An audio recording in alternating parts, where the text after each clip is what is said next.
guys. So today I'm going to talk about the shadow. What is this shadow that people are talking about these days, these new agers, talking about shadow work and whatnot. And the truth is that it originated from Carl Jung, psychologist, one of the most famous psychologists, along with Sigmund Freud and Viktor Frankl. So basically, the shadow is whatever that we put in our subconscious and we bury deep about ourselves. Basically, it's our part of ourselves that have a lot of shame, and so we suppress them, and then they go into the shadow, aka the subconscious. And what that does is it ends up controlling you more than you have control over it, because you don't have an awareness about it.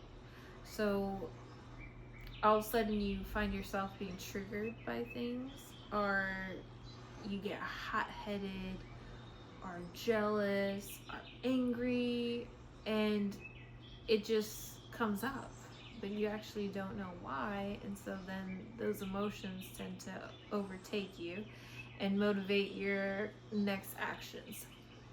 Whereas when you do shadow work, it's not always negative. It's not always negative traits. It's basically just covering who you really are. Who are you authentically without all your shadow aspects kind of dictating how you go about in life?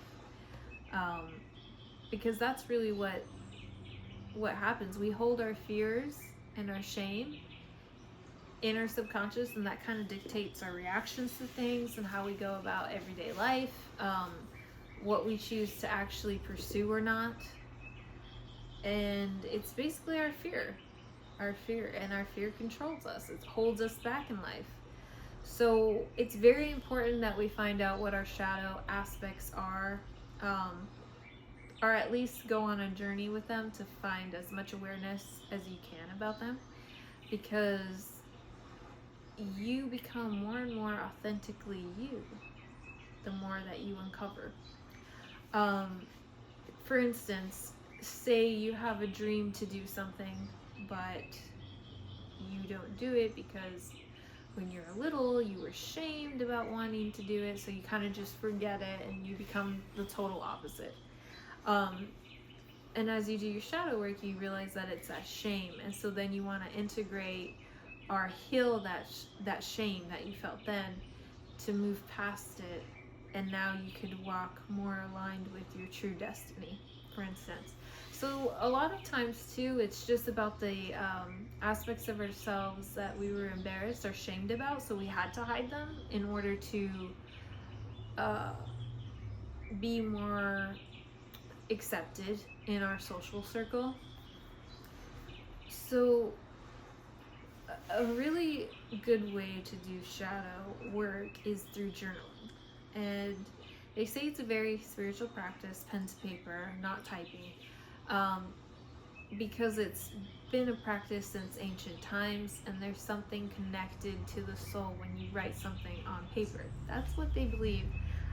I believe it true as well, because when I journal, I feel so clear after. I feel like it's a therapist that everyone has access to and that they can trust. It'll never judge you. It'll never say anything back. It just lets you vent, or lets you put out your thoughts, your questions. And you tend to find that when you journal and you're asking questions, the answers tend to come as you're writing.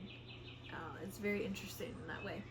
So anyways, when you write about what your triggers are, or trauma that happened to you in the past, or even just a moment where something made you feel embarrassed or shamed or not accepted, you write that down, and that's figuring out your shadows. And then you discover, okay, I'm actually more vibrant and theatrical and loud, but I felt like I couldn't do that because when I was little I was shamed for wanting attention or for being big, so I made myself small and I became quiet.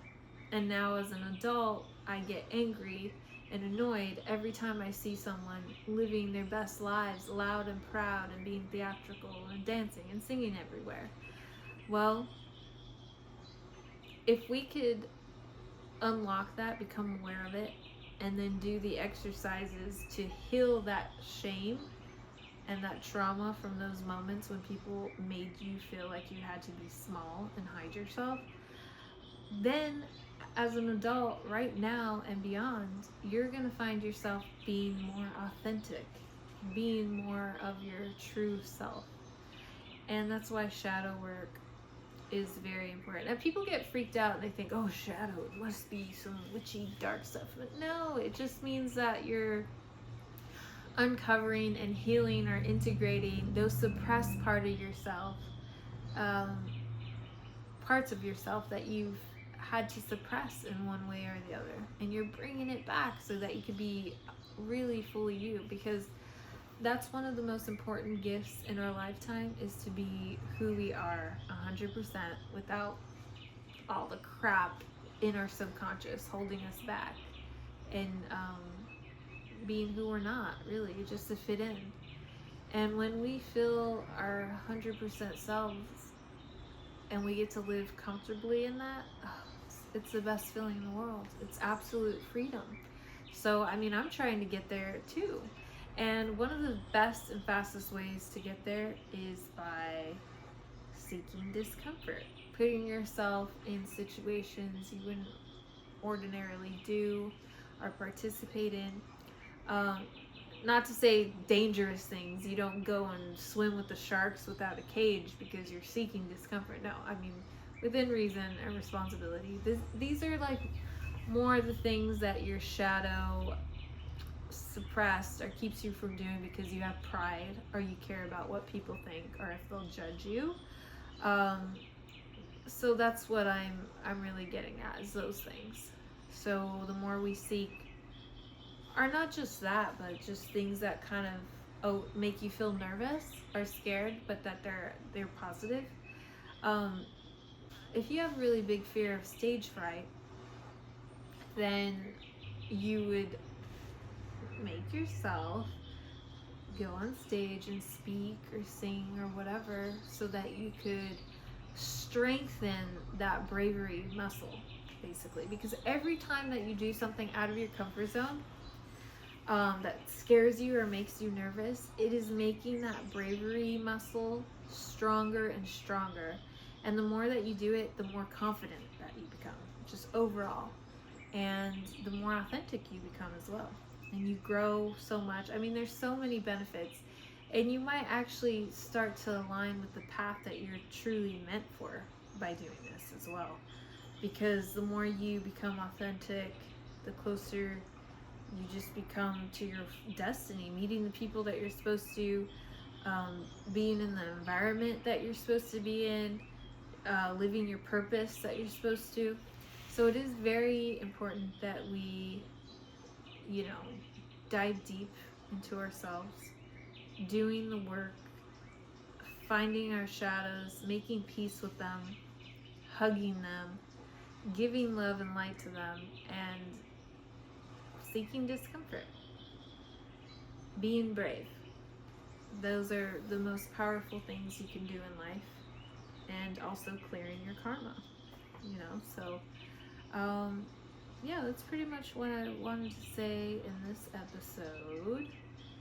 I'm gonna try to seek my own discomfort. I mean, I do in various little ways. I try to as much as possible.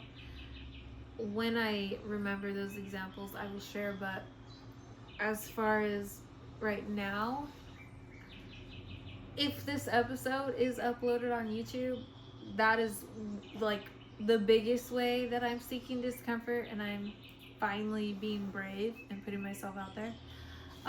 But also, I have some other dreams. I'm very overly ambitious and I overwhelm myself. But I'm going to pursue those things, and you can come along with me. I will share it. So I'm going to have different playlists. I'm going to have my spiritual in one playlist, and I'm going to have music and film in another playlist, and something else in another playlist, but it'll all be on this channel. So you can come if you want to join me for one thing or the other, basically. And I appreciate whatever you choose. Thank you. And yeah, let's dive deeper into spirituality together.